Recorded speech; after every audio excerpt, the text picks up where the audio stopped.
Hey Shooby Doodlers, it's still August at the seaside, and today I'm going to show you how to draw and paint a lighthouse. But let's not talk about it. Let's do it. Today I'm going to draw a lighthouse, but this is a lighthouse in my imagination.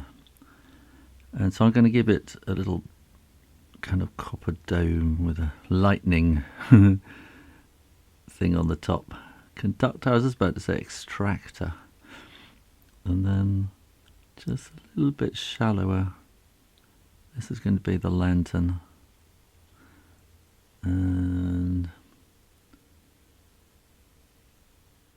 then we're going to want, around the bottom of the lantern, we're going to want a gallery around which you can walk. So this will be a little kind of balustrade thing. And I'm going to make little kind of boxes here for the balustrade bit, and these boxes should get kind of narrower as you get to the end, so that will help to give a kind of a feeling of curvature. And then, let's put in the lantern. So we're going to have kind of curved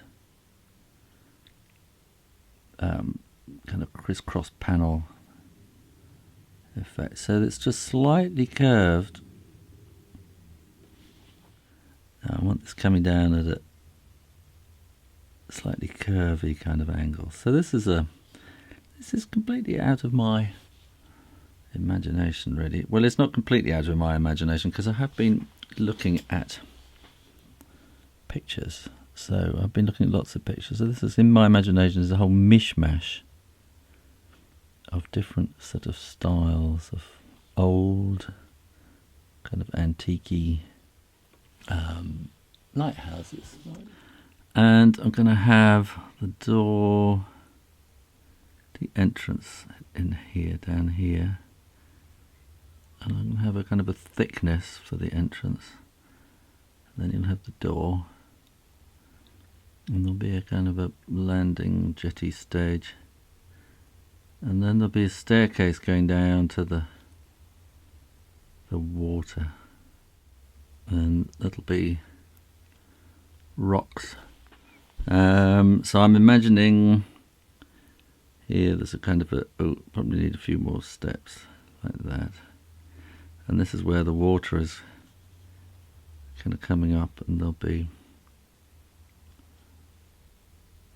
made out of rock. And then there'll be kind of rocks, because that's what it's all about, isn't it? Keep away from the rocks. And maybe another one there. And then we're going to have a sort of a calmish day. And then we're going to want some little windows going up the side. That will look like that.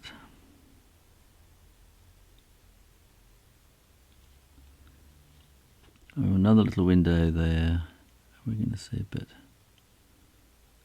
of the thickness of the wall, and we'll have another little window up here. And again, we'll see the thickness of the wall. And I want this to look a little bit, I'm trying to think what the word is, like a bit coppery on the top, although I don't think really you would have a copper roof. Maybe you have a copper roof. I don't know. I just feel it would look nice with a kind of a turquoisey copper roof on the top. And then, there's an email. And I'm just going to drop in a bit of more solid colour on the top like that. And I'm going to add a little bit of kind of modelling here. So that's probably a bit too much.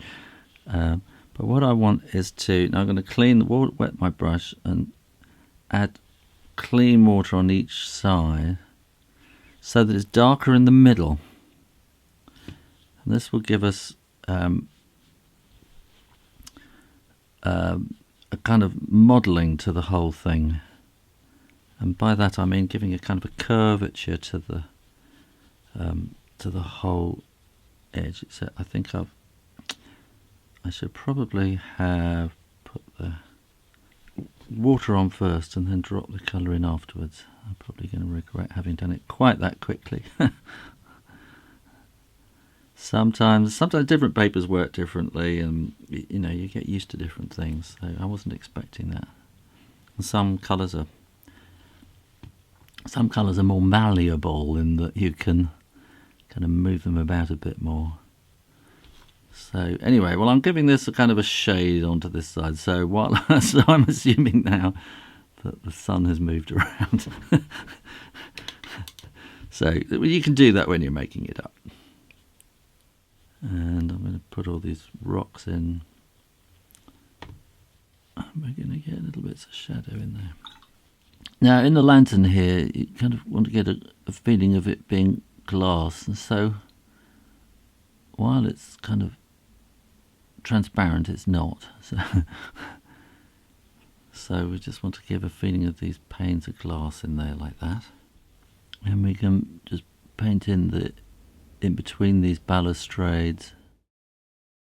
If it's too much, you can dry your brush and kind of sip the colour off the top. Now I'm going to give a little bit of kind of shadow underneath here. And there should be a little bit of there. And I'm going to want to do the same thing here, really. So that's casting a shadow. And now I'm going to fade that down here. The side of the steps will be a bit darker. Now some of these rocks have dried, so I can paint on top. And remember, with watercolour, you're not applying colour. What you're doing is you're adding a new transparent layer on top of the one that's there already. So each layer you put on, it will get darker and darker. I'm going to imagine a little bit of shadow on the other side of these steps. I'll try and make the steps sort of stand out a bit more like that. And it's using the shape of the brush to create sort of shapes. And starting at the top here, I'm going to paint in kind of red stripes, which look a little unconvincing at the moment.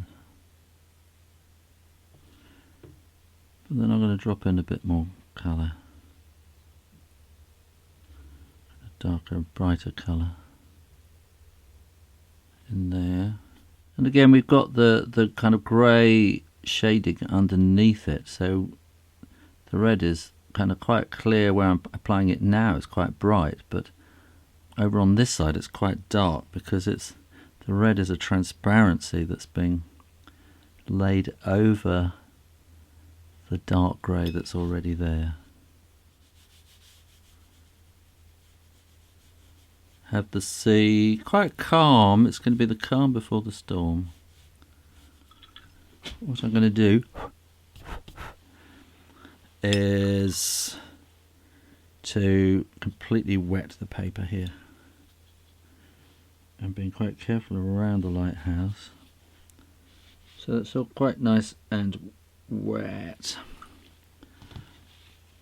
And then I'm going to do a very dark lowering sky and I'm going to try and get it to, it's a shame that I have it flat on the page, because ideally this would be at an angle to let the sky,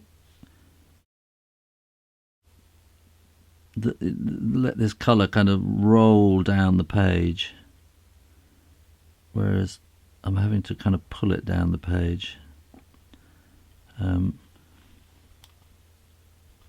you can see where it kind of comes in and hits where the water is, then it kind of floods into it, and then you start to let the paint do the job.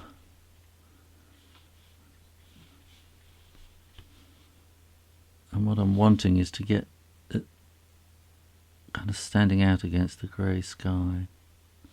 And I'm going to add extra kind of clouds over the top because we've got that nice kind of underlying thing. But grey can also be, is also a transparent colour, and I just feel it's just not kind of showing up enough yet.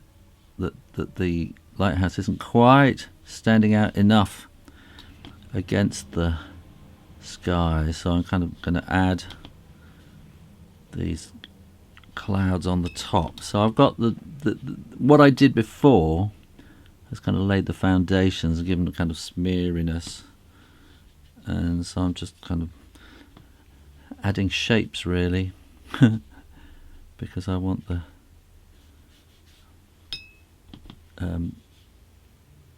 lighthouse to stand out. And because of that, then I also think I need a bit more in the water here as well. And I think also we're going to need some kind of darker in the water down here as the shadow of the island. Probably a little bit from that as well. So now I'm going to add a little bit of white down the side here, just to make it stand out that little bit more.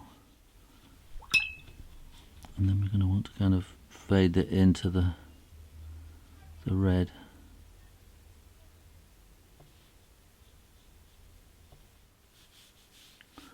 Like they say, a lot of it is about knowing when to stop. So that's what I'm going to do. Well, I hope you enjoyed that, and if you did, go and learn how to draw a sun umbrella and keep all that rain off. Or go and have a go at the mystery drawing.